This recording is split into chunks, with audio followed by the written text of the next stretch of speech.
In this episode, we speak with coach, artist, professor, and overall amazing human, Dr. Dinorah Nieves.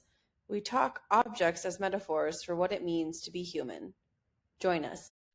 You need a bloopers reel. Don't forget a bloopers reel. People a bloopers reel. Just my faces. The bloopers reel could be me trying to figure out how to set up audio.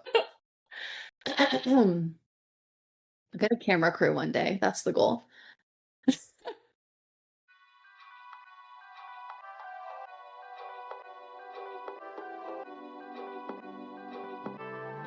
Welcome to Social Objects, the podcast where we dive into the lives and shared stories of the objects we make, use, and cherish.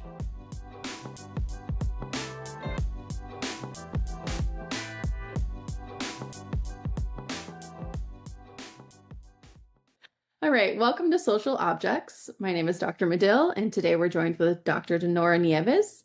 Dr. Nieves, if you could introduce yourself and share about your object, just let us know what it is, show it on the screen, and we can go from there. Yes. Hi, everyone. My name is Dinorah. And I was asked to bring an object that was important to me in my life and in my development. And so I have with me a pencil. And for those of you who have no visual access to our conversation, it is not even sharpened because I was actually unprepared for this conversation and grabbed an unsharpened pencil. But thank you, Dr. Medill, because you actually said that it still has a lot of potential, and I really appreciate that. So, what else did you want me to talk about? About yourself a little bio, your zodiac sign, things that make you happy, whatever. Areas I like long walks on the beach. I guess my professional function right now is I'm a counselor, a coach, a behavioral scientist, a professor in the behavioral sciences and communications. I spend a lot of time really trying to understand people and help people understand themselves in an effort to accept certain things about ourselves and also change certain things about ourselves that we feel are not necessarily helping us maximize the likelihood of being happy, healthy, productive, successful. So that's the main function that I have now professionally. But growing up, I was an only child for a large part of my childhood. And my parents were very protective of me, and I've always been incredibly creative. And so my pencil was my friend, right? Like it allowed me to write stories, it allowed me to doodle. And it's not a coincidence that I ended up working at an art and design school, because art and creative work has always been a real part of my soul. So as a coach that specifically works in private practice with like high achievers, one of the questions that I ask my clients all the time is, who would you be, right, for yourself, with yourself, and by yourself if there was nobody else? And one of the reasons that I ask that question is because as high achievers, we tend to be very externally validated, right? We're really out there in the world, like trying to get other people to see all the work we do, right? I always say that as different from people who are trying to get attention. Because for us, the attention is not really on us, right? That would be too easy. It'd be too easy to just want people to pay attention to us. Mm-hmm. But because we're achievement driven and we're achievement oriented, we're not just looking for people to pay attention to us as people. We want people to pay attention to what we're able to produce, what we're able to do, what we're able to give the world, right? That's really where our validation is focused, or our need for validation is focused. And so one of the things that I always talk to my clients about, and one of the big things that I had to think about in my own personal and professional work, is who would I be without people? Mm-hmm. Right? Where would I be without people? What would I be without people? And my answer is always grounded in my little pencil. It's always about like being able to write, being able to draw, being able to use some sort of instrument to document through my body and motion what is in my mind, right? That's always been sort of my safe place, my peaceful place, my resting place. If you stranded me on an island, I would like grab berries and like write my name in the sand in different colors, right? Like that's just who I am. That's a real piece of who I would be with nothing else to do, right? And with no one else to do it with or for. So when I think about one object, I mean, there's many objects that feed that narrative, but when I think about one object, the one object that I really, really like to reference is a pencil. And I specifically like it because it's got an eraser and I mess things up all the time. And the idea of being able to do something and then undo it and then redo it is really critical to my way of being, right? Because I don't get things right all the time. I don't get things right the first time. I'm a perpetual learner, and I like the ability to go back and revise and edit. And being able to do that with my words and with my images is really empowering to me, right? So yeah, that's my little handy dandy pencil. And I love, just for listeners, when I sent the prompt out to everybody, right? The other interviews I've done have been objects people have either been gifted or created. And you sent me an image of a pencil. And I emailed back, I was like, is this a joke or a test? And you were like, no. And I was like, what? And so for someone who is so object based, like the tangible object, like where we kind of glorify in museums something and we put it under a spotlight and it has to have this narrative and it's like this preciousness. For me, there was this moment of learning, and this is why I love this process of this podcast, of I had to rethink, oh, like, yeah, an everyday, I know it was in the prompt, like it could be an everyday object, but you went there, you went everyday object, metaphor, and we have this great conversation, right? And so I'm perpetually impressed and excited to talk to you about things because I was expecting, no offense to the other guests, but I was expecting like, oh, I made this or someone gave me this. And you're like, pencil. I don't know if we're going with that, but okay. And then I came today with no pencil. I'm like, oh, wait, I had a pencil somewhere in my house. Yeah. A non-sharpened pencil, but we were able to reframe it. And you know, it's so funny because this is no shade to my uncle, right? But I had this uncle who, so I spent a lot of time growing up with my aunt Aurelie. I would go there and do home. I was very close to all of my aunts, but this particular aunt, you know, was like my take me to my activities kind of aunt. And we were very close, and she was married to a doctor. And I remember one day doing my homework in their den, and he walked in and looked at my pencil, and he was like, your eraser is lower than your point. And I was like, well, duh. Just like, of course. And I was a kid, you know, I must have been in like elementary school or early middle school.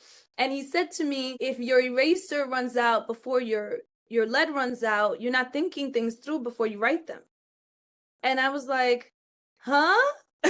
He's like, yeah, you may want to just, you know, he was very, very nice about it, but also a perfectionist in his own right, and was like, you may really want to take a moment and think things through before you write them so you don't have to erase them so much.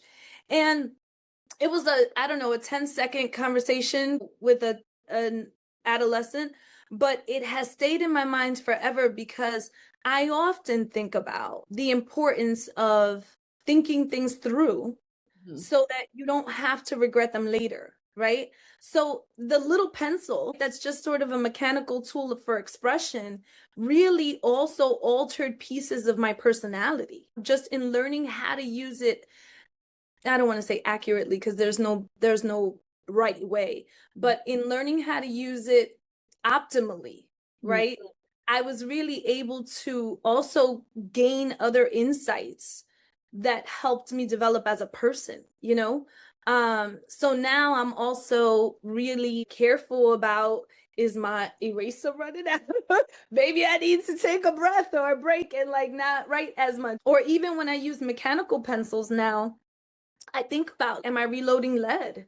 like things like that, which are, and it's not a criticism, it's not a metric, it's a mindfulness tool. It's just a nudge, a prompt. It's just a nudge and a prompt that helps me kind of come back to, you know, how deliberate I'm being about what I'm doing, right? So, you know, it's just a little pencil, but it's got all of these amazing, not just anecdotes attached to it, but insights that it has tracked into the fabric of my existence, you know? I want to touch on something. I agree with this idea of this pencil metaphor being an invitation to kind of reflect on your process and be intentional. But I'm wondering what you think about, and I always butcher this name, but Csikszentmihalyi, right? And the idea of flow. And when I think of flow in that practice, I think of like an unabashed, like I'm just going for it. So if I was using a pencil in that case, I would wear the pencil out before I got to the eraser, right? And then look at what I've created. I don't know if I'd even touch the eraser. So for you, if you're in a flow state creatively, and I'm trying to connect it to the pencil somehow, but how does that idea of being thoughtful impact your flow state? Yeah, I think it's just knowing what I'm intending to do, right? So intention matters. So if I'm going in for the purpose of flow, then I'm not measuring in the same way, right? Because I'm not after the same thing. So I'm not thinking that I have to be monitoring the same things, right? So context matters, intention matters, all of those things matter. Because if I'm going for flow, then there's nothing to erase. Because the intention was not for it to be, you know, I hate to say perfect because nothing is and everything is, but it was not for it to be polished. Yeah. Right? When something is intended to be polished, then that might matter, right? You might want to be a little more mindful. You might want to be a little more deliberate. But if I'm going into something for the sake of the flow of it, then polish doesn't matter. It's not about being deliberate, and it's not even really about being mindful. It's really about being present, right? And sometimes you can be all of those things at once, but you don't have to sacrifice one for the other, right? So it's just about being with who you are and where you are in the moment. I don't think that they're mutually exclusive. I think it's just in terms of intention and context. It's about being clear with, you know, what we're wanting. I love that. I'm like taking mental personal notes for my own practice. The other thing that struck me when you sent me the image of your object, because Of some random pencil I grabbed online. well, I know, and you mentioned like you're a creative as well. I know you make art and you're an academic and you're all of these things, right? I'm wondering why you chose a graphite pencil and not one with color, and if that would change this conversation we're having, or was that implied that it can have different colors? No, I don't. I think that's my thing, right? Like I tend to be more muted. Even if you look at the things that I produce, I tend to be more muted. And when I think about color, I think about color as an add-on. I don't think about color as a place to start. And that's probably a part of my personality. Just I just tend to go with things that are much more muted. It's so funny because you know I went on a trip recently with my cousin, and we were talking about how she had all these like very vibrantly colored dresses. And I was like, in my black and my gray and my, you know, all of the things or whatever. And I was saying to her how much I liked it on her, but it's just never been my personal preference. I'm not a color person. Even if you look at like the palette behind me, right? Like the aesthetic behind me. And for those of you who can't see, it's a lot of browns and a lot of greens and a lot of black and a lot of earth tones. I just tend to be more grounded in that. So that tends to be the base on which I build, and I can bring color in or I can take color out, but my default is really more muted. So I have I have a best friend that I've been best friends with for a very long time, and she likes to say that it's because my personality is fuchsia. And I don't know if she's wrong. I think there's a piece of me that is more like color in the living Mm-hmm. of it, right? Mhm. It's more in the emanating than in the presentation. So I don't know what to make of all of that, but I do think that there's probably that pencil, that graphite pencil is probably very representative of where my brain starts. Yeah. Is just in that sort of black and white, and even the way I think of things. One of the things I've had to move myself out of as I've developed personally and grown spiritually is black and white thinking, right? That things are good or things are bad, or things are right or things are wrong, or I did well or I failed, all of the cognitive distortions, right?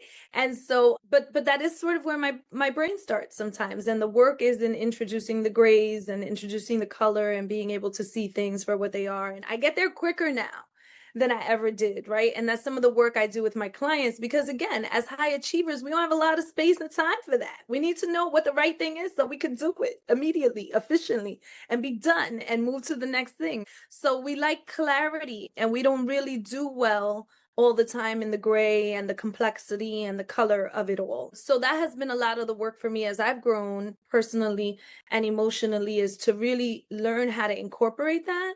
But I think true to what you've noticed about the graphite pencil, this is probably still where my brain starts. It just really is where my programming lies, Totally. Yeah.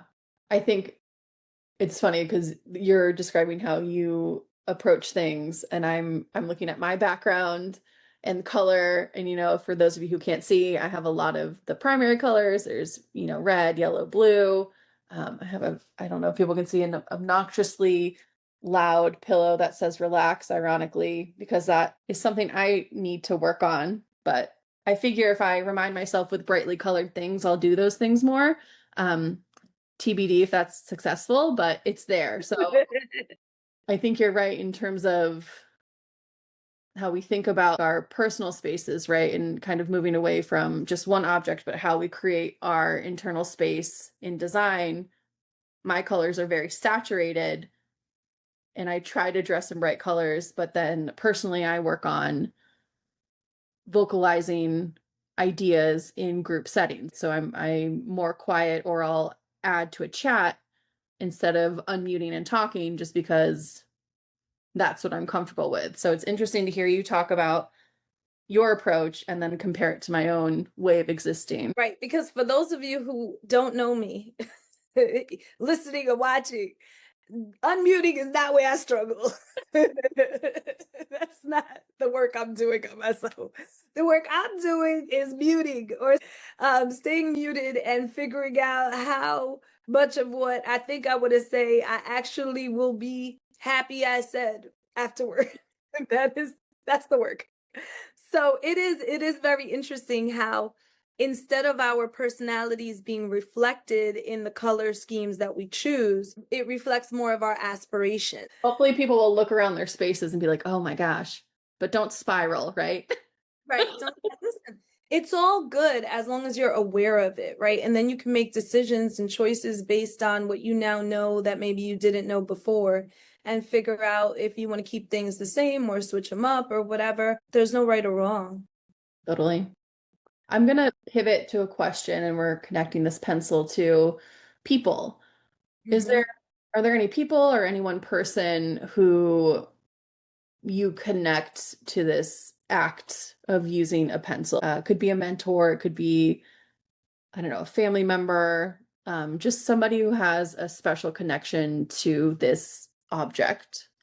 No, I mean, I can connect almost anybody to it, because so many of people in my life have mentored me in way. First of all, so many people in my life have mentored me, period to that sentence, right? Like, I have had so many supportive individuals in my life who have taught me so many things. And I was also a child that was very teachable.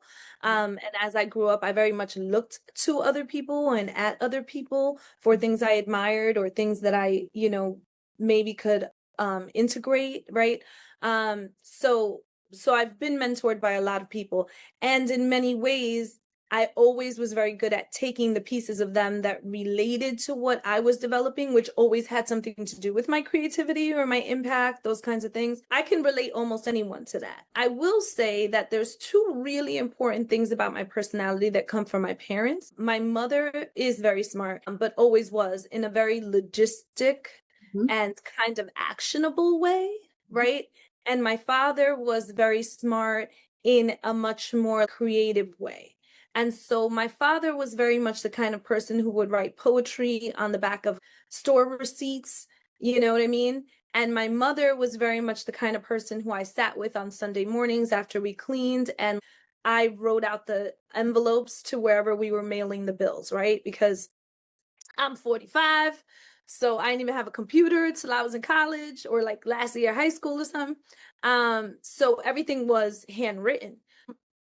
I think that those are two, anybody who knows me understands the marriage of those two concepts, right? Like when you know me, you know that those two concepts are very married within me. I'm very creative, and I'm also very much like an actionable, logistic kind of oriented person. So I think about pens and pencils as associated with my parents in terms of both, being a source of expression for your creativity and being a tool for like responsible, productive action in the world, Um,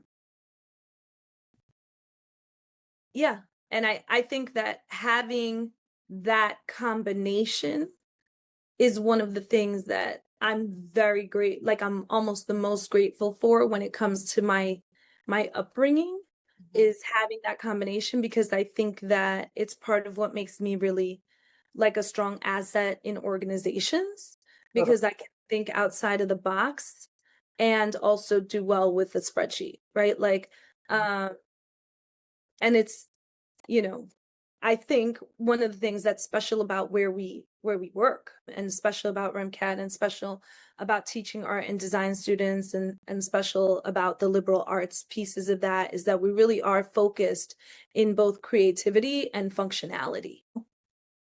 And if somebody, any listener, I'm thinking particularly of our students, but if somebody's struggling, right, in finding that balance of creativity and functionality, do you have any tips for them of how they could foster either one of those?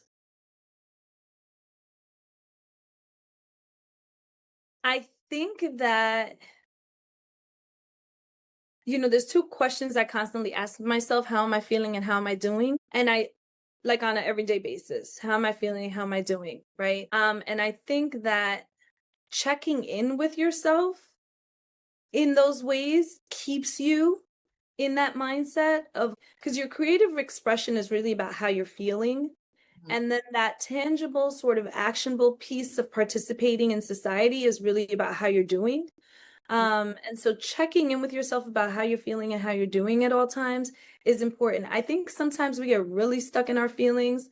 I'm a really big proponent of understanding and being aware of your feelings, but sometimes we get so stuck in our feelings that then we become victims and captive, and we're held hostage by them. And feelings are elaborated thoughts. And if we don't really get out of them and create some distance, then they can really take over our lives in unhealthy ways too. So I think it's important to ask yourself how you're doing, you know? And then I think also sometimes we get too into the doingness of things, and we're so externally focused and so productivity oriented and so worried with how we're being perceived and received and how we're impacting the world, that we don't think about our own internal experience and how we're feeling. And sometimes we come out of that feeling very burnt out or very empty or very entitled or very exhausted. And it's because we're so focused on doing that we're not feeling. I think that my advice is, if you want to create more balance in the way you're living that relationship between feeling and doing, you really got to check in with yourself constantly around it and make it a priority of how you see yourself and how you see the world. And make sure that, you know, when you wake up in the morning and when you go to sleep at night, you feel good about how you're feeling and doing, right? Mhm. Yeah. Great tips. Again, taking mental notes for myself. I'm glad because I'm a decade older than you. So my decades of suffering through those lessons should help somebody. They're going to help a lot of people. I'm going to pivot to a little bit more of like a museum focused lens. So bear with me. Right? We'll start with kind of a general question, and that's why do you think people form such strong attachments to material objects? And it can be people on like a personal level. When I'm talking about museums, I often spiral about why are we collecting all these things anyway and spending millions of dollars to house them in climate controlled spaces, and then they're not accessible to everybody. So, you know, what are your thoughts? Yeah, right. I'm gonna go the other way. I'm gonna start from the beginning of that. Perfect. Um So I think, and this is just me thinking out loud in reaction to you asking the question, it's not a well-formed thought. I think people attach themselves to objects because minds are messy and objects are clear, Hmm. you know? And I think that objects are have some sense of permanence attached to them. And they have some sense of memory attached to them. So they transcend time in a way that our existences and our minds usually do not, right? You forget things. So you lose part of your past and you set up a future that is really sort of difficult to accomplish.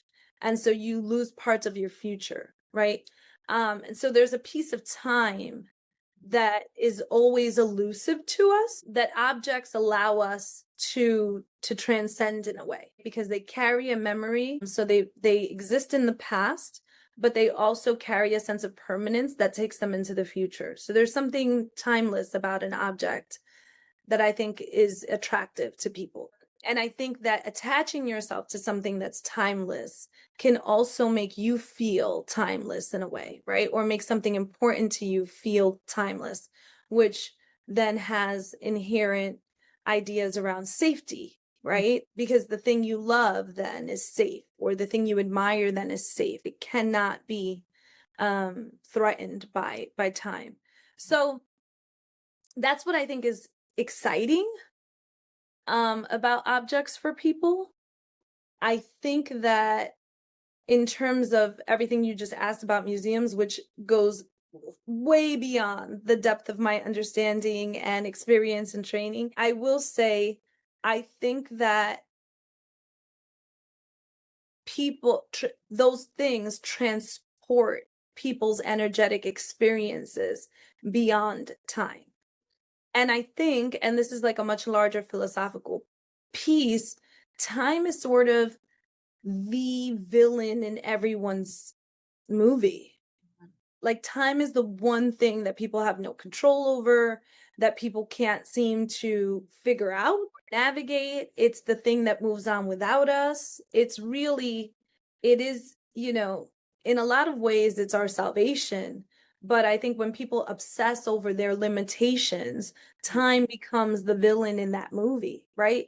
And so I think there's something about gathering things that defy space and time in a place that people can visit that creates for them a feeling of them themselves being beyond space and time that is, I don't know, euphoric in a way, right?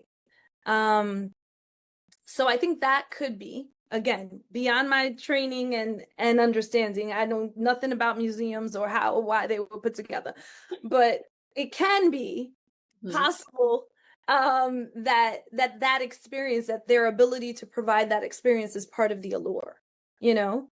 Totally. Yeah, I think now I'm going to put on my art historical hat and my museologist hat and just Teach me. a little context. Teach me. Go. The conception of a westernized museum, like what we have when we think about the British Museum, the Louvre. The British Museum was actually the first public museum, but it was a collection of objects that an individual gathered on something called the Grand Tour. And this is something, it's not going to be academic. This is something like wealthy white dudes would do when they were trying to finish their education. So they'd go to Greece, they'd go to Italy, they'd travel the world, and they would collect objects. And then as part of a way to kind of showcase your knowledge, your wealth, your status, they would create cabinets of curiosity. And so these could be literal, like little cabinets, or they could be full on rooms. And so the collection of the British Museum actually started from a personal collection, and then the government made it public, and then we have public museums. So yeah, the inception of museums, inherently problematic. While I enjoy seeing things in museums, we know that today there are a lot of objects not in their countries of origin. They were claimed in certain ways that aren't ethical, and so museums are working through that. But I think in terms of, I love how you say, and you're so humble when you say you know nothing about museums, but I also know you're a sociologist, right? And you study people, and museums are supposed to, I'll frame it that way, museums are supposed to be for everybody, right? And that's also debatable. But from a sociological lens, are objects something you would ever study in your practice, or is it really people focused, or can you kind of give us a little crash course in Yeah. theology? Yeah, I mean, again, there's no such thing as an expert in sociology, right? It's it is an umbrella term for a multitude of disciplines that all have their own like micro focus. But I will say that I think people who look at things through a sociological lens look at objects for what they represent in groups of people, right? And for people, and how they have come to become those representations of people. And so museums are fascinating from that perspective for all of the reasons that you said, for everything from, unethical appropriations to access, right? And inequity in terms of access, to who collects it and where it's held, to who it belonged to and why they thought it was important, to issues of translation of symbolism and significance, right? So all of those things exist through a sociological lens. I think that the question about why objects are interesting or why objects are significant, or however you phrased it initially, from a sociological perspective, is about meaning making, right? And so much of life, right, is about meaning making. And, sociologists look at often how societies of people and the individuals in those societies make meaning, right? And how we're programmed to make meaning of certain things, and how we feed the establishment in terms of what we make meaning out of, right? And it just goes on and on and on. And so I think the beauty of objects is that they are both specific and vague. And so they allow you to contain within one sphere of space and time a meaning. And also they allow for people to make meaning in different ways across different time and different space combinations, and in different civilizations for different reasons. So I think part of the fascination with objects, right, is the meaning making process and how we make meaning of things, right? And how much of that is a collectivist experience, right? Because we're an interpersonal society.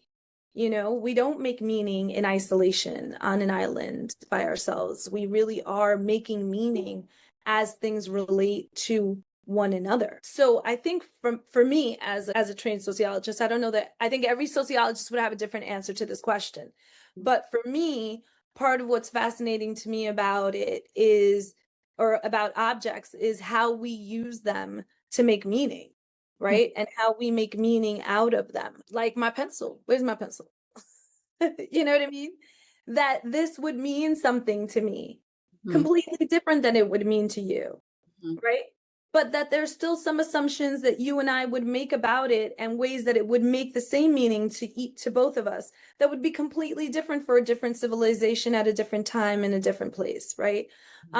So just the meaning making process of it and how it can be both global but also personal, I think is exciting. And I say exciting as an academic, not exciting like zip lining, but exciting like let's talk more about it and read some stuff, that kind of exciting.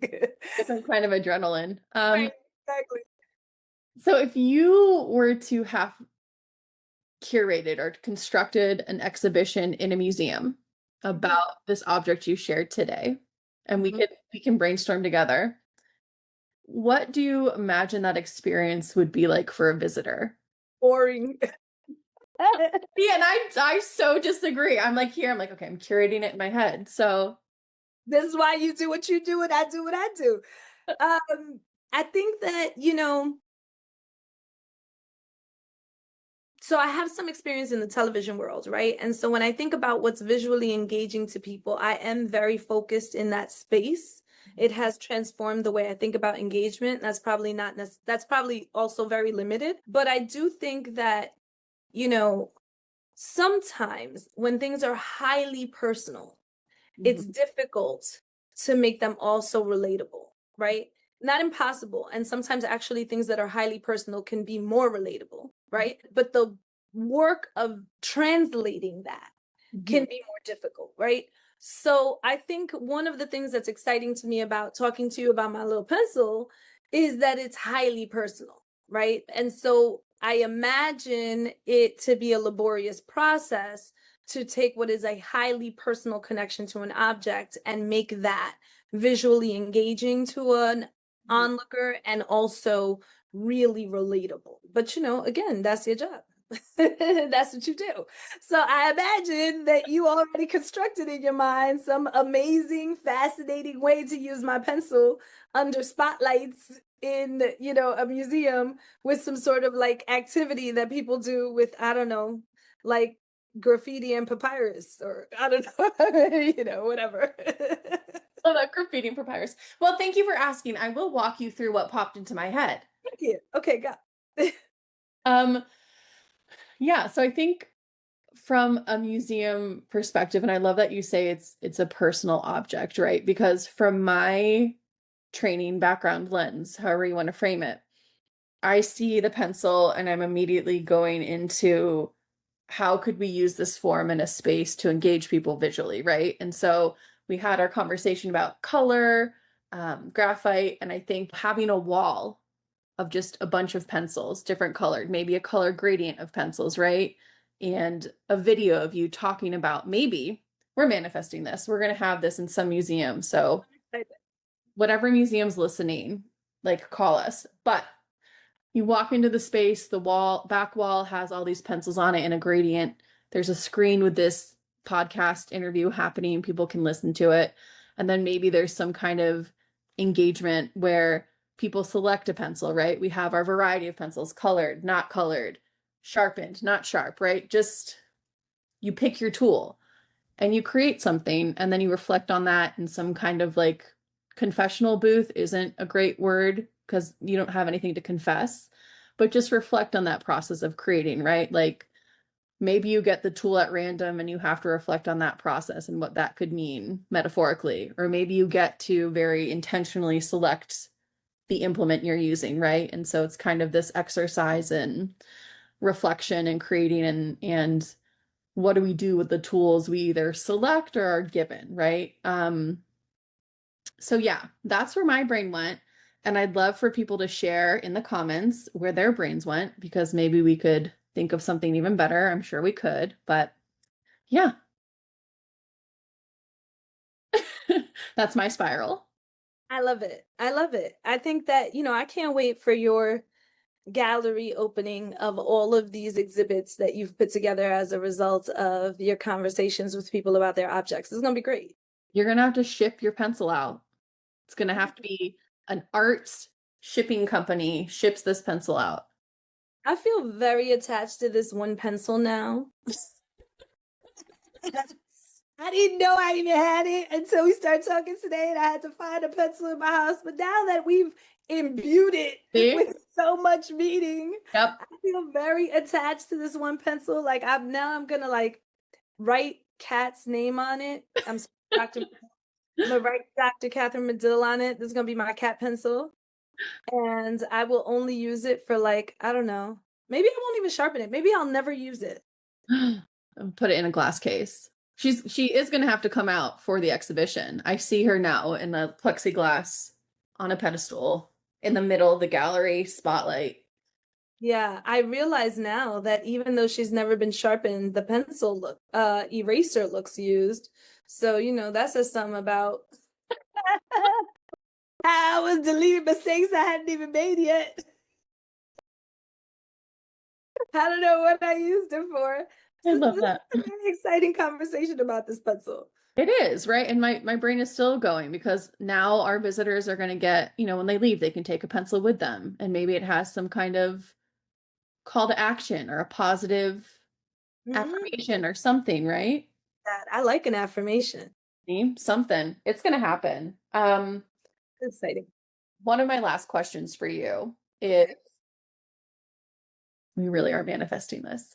In our exhibition on personal histories and objects that we're going to have, what kind of interpretive text would you have for your pencil?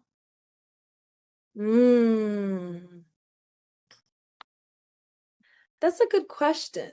This is not an answer in any way, but this is what my brain does, right?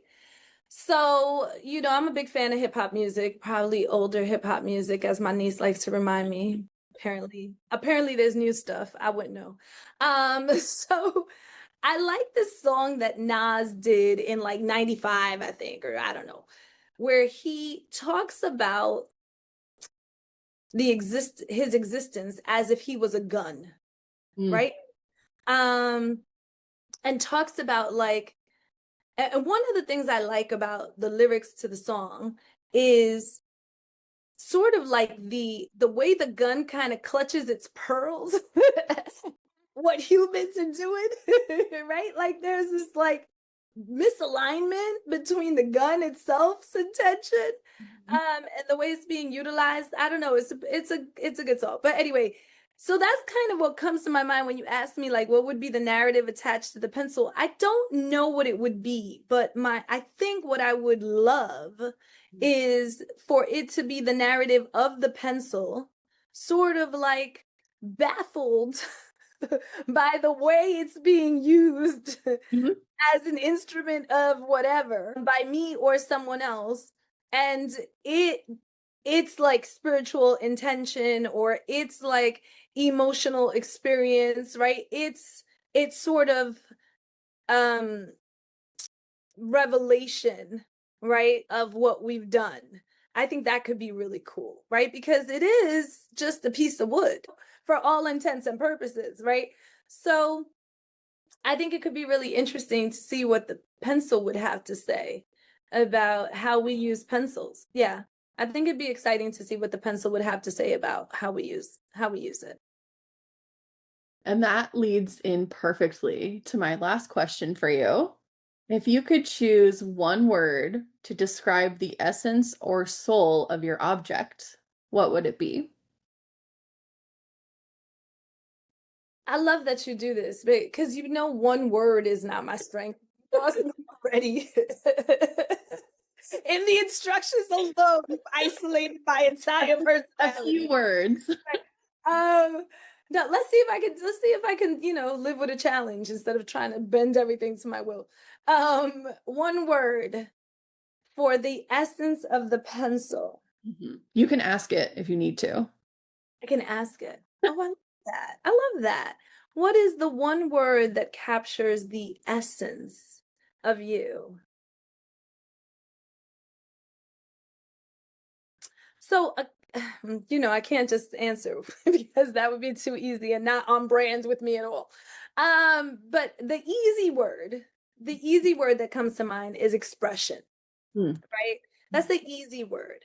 Definitely what I have utilized it for. But I think the more complicated word that it just gave me when I asked it is possibility. Right? Possibility, because it really, that's so much of what expression is just possibility, what things could be when they come out of you, right? And even just a pencil versus a pen and the impermanence, right? Or the flexibility that a pencil provides that a pen, struggles with, right? Is a bit, again, about possibilities. So I think for me, the sort of screaming word that captures the essence of the pencil is possibility. Amazing. So everyone be nice to your pencils. Maybe be a little harsher on your pens, but I love that. Be nice to your pencils. That's the conclusion of today's episode. I really appreciate your time. This was a great conversation. You're awesome. This is an amazing conversation to have with people. It gets everybody thinking about something we should be thinking about or could be thinking about that we often overlook. So I think that's dope. Thanks so much. Thank you. Bye.